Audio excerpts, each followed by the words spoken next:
నిన్న టౌన్ నుండి ఊరికి బైక్‌పై వస్తుంటే ఒక సాంగ్ వినబడింది. పల్లవి అయిపోయిందది.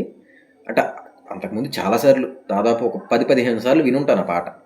Old song. Old songs is gold songs కదా! సో, పల్లవి అయిపోయింది. మొదటి చరణం స్టార్ట్ అయింది. ఓకే. వెళ్తూ ఉంది. బండి స్లోగా నేను డ్రైవ్ చేస్తూ వింటూ ఉన్నా. పాయిజన్‌లా మెల్లగా ఎక్కుతా ఉంది మన మైండ్‌లోకి. చరణం చివర్లోకొచ్చేసరికి ఒక మాటకి నా బండి ఆగిపోయింది. నేనే ఆపాననుకోండి. నా శరీరం ఆగిపోయింది. నా మనసు ఆగిపోయింది. నేను అన్న భావన మిగిలింది. ఆ ఒక్క లైన్‌కి, ఆ ఒక్క లిరిక్‌కి. ఎవరు రాశారో తెలీదు. మ్యూజిక్ ఎవరో తెలీదు. తెలుసుకోవాల్సిన అవసరం రాలేదనుకోండి ఎప్పుడు. బట్ నిన్న మాత్రం ఇట్ హంట్స్ మీ. సో, సాధారణంగా మనకి ఒక మాట అంటూ ఉంటారు. ఏంటి? సంగీతానికి రాళ్ళు సైతం కరుగుతాయి అంటారు. సో, ఒక రాయి ముందు ఇప్పుడు సంగీతాన్ని పెడితే కరుగుతది అని దాని అర్థం కాదు. అంటే స్టోన్ హార్టెడ్ పర్సన్స్ అంటారు. అంటే వాళ్ళకి ఎమోషన్స్ గానీ, ఫీలింగ్స్ గానీ ఉండవు. ఫర్ ఎగ్జాంపుల్ రమణ మహర్షిని తీసుకోండి.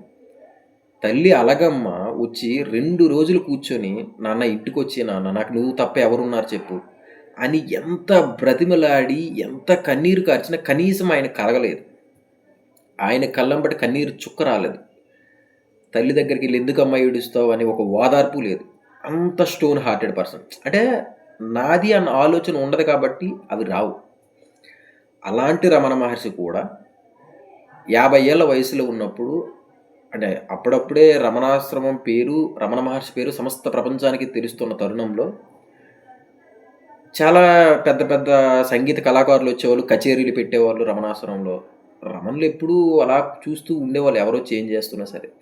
సో, అలా కూర్చొని ఉండగా ఒకరోజు ఒక గొప్ప సంగీత కళాకారుడు వచ్చి కచేరీ పెట్టగా ఆ త్యాగరాజ కీర్తనలు, శ్యామ శాస్త్రి కీర్తనలు వింటూ అలా కళ్ళంబటి కన్నీరు కారింది రమణ మహర్షికి సంగీతం వల్ల.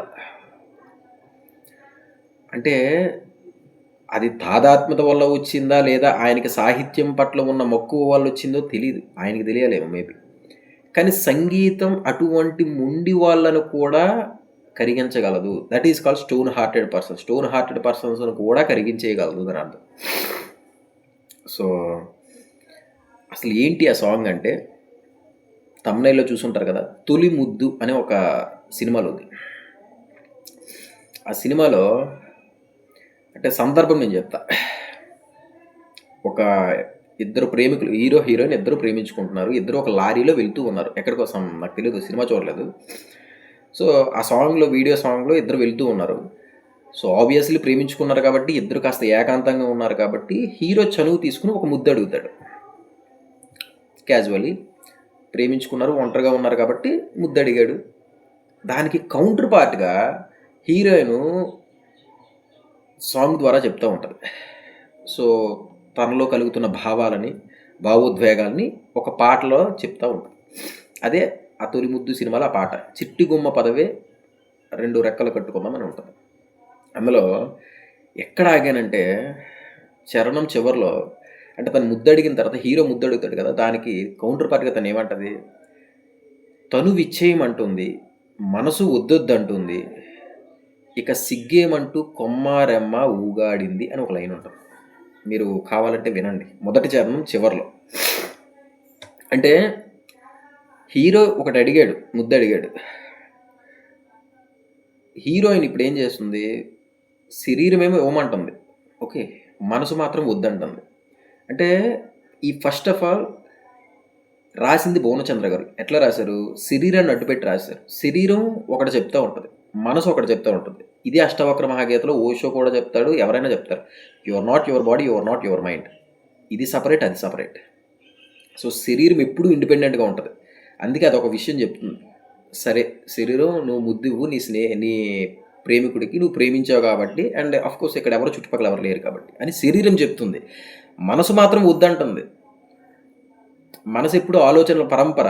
ఎప్పుడు ఒక నిర్ణయం పట్ల, ఒక ఆలోచన పట్ల స్టాండ్‌గా ఎప్పుడు ఉండదు. స్టాండ్ తీసుకోదు. అది నిరంతరం మారుతూ ఉంటుంది. కాబట్టి శరీరం ఒకటి చెప్తుంది, మనసు ఒకటి చెప్తుంది. మరి ఇప్పుడు ఏం చేయను నేను అనే ఒక సందిగ్ధ స్థితిలో భువనచంద్ర గారు రాస్తారు. ఇక సిగ్గేమంటూ కొమ్మారెమ్మ ఊగాడింది. అంటే దానికి కన్క్లూజన్ ఎలా ఇచ్చారంటే ప్రకృతి నుండి ఇచ్చారు. సో, ప్రకృతి అనేది సాక్షి భావన. ప్రకృతి దాని చుట్టుపక్కల దాని ఎదురుగా ఏదైనా జరుగుతుంటే సాక్షిగా చూస్తది. సో, అట్లా చెప్తుంది. శరీరమేమో ఇవ్వమంటుంది ముద్దు. కానీ మనసేమో వద్దంటుంది కదా! ఈ 2 కాకుండా నేను అనే భావన ఉంది చూసావా ప్రకృతి, అలా సాక్షిగా చూడు కాసేపు అని చెప్పింది. అండ్ దాన్ని ఎలా చెప్పారు? ఇక సిగ్గేమంటే సిగ్గొద్దు. ఎందుకంటే సిగ్గనే పదం ఎందుకు వాడారంటే ప్రకృతికి ఎప్పుడు సిగ్గుండదు. ప్రకృతిలో నగ్నత్వం అనేది యాక్సెప్టెన్స్ ఉంది. ప్రకృతిలో ఏ జీవి కూడా బట్టలు వేసుకోదు. ఈ భూమి మీద ఏ జీవి కూడా ఎక్సెప్ట్ హ్యూమన్ బీయింగ్ ఏ జీవి కూడా బట్టలు వేసుకోదు. అవి నగ్నత్వాన్ని యాక్సెప్ట్ చేస్తాయి. కుక్కలు గానీ, పక్షులు గానీ, చెట్లు గానీ, ఈ రాయి గానీ ఏవి అయినా సరే బట్టలు వేసుకో. అవి నగ్నత్వాన్ని 100% యాక్సెప్ట్ చేస్తాయి. ఈవెన్ మనుషులు కూడా ఒకప్పుడు నగ్నంగానే ఉండేవాళ్ళుగా వాళ్ళు యాక్సెప్ట్ చేశారు. సో, ఆ నగ్నత్వం అనేది మనుషులు కూడా యాక్సెప్ట్ చేస్తే that is called from sex to super consciousness. Osho చెప్పిన సంభోగం టు సమాధి అనే స్థితి వస్తుంది. అంటే శరీరమేమో ఒక మాట అంటుంది, కానీ మనసు ఒక మాట అంటుంది. కానీ ఈ 2 వినాలా వద్దా అనే ఊగిసలాటలో హీరోయిన్ ఉండగా సాక్షి భావనగా నేను అనే సాక్షి భావనగా నువ్వు నిలబడి ఒకసారి చూడు. అసలు ఆ ముద్దు అడుగుతుంది ఎవరు? ముద్దిస్తుంది ఎవరు?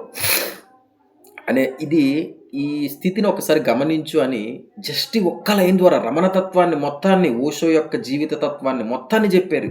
కేవలం ఆ ఒక్క లైన్‌లో. How crazy it is! నాకైతే చాలా చాలా నచ్చింది. అంటే ఇంతకుముందు ఈ పాట చాలా సార్లు విన్నా. బట్ ఈ భావన నాకు ఏ రోజు స్ట్రైక్ అవ్వలా. సో, సడెన్‌గా ఒక్కసారి నాకే అనిపించింది. అరే! ఎంత బాగా చెప్పార్రా! ఇంత లవ్ సాంగ్‌లో, ఇంత శృంగారపరమైన సన్నివేశంలో ఇంత కోర్ చెప్పారా? సో, చాలా చాలా నచ్చింది నాకు.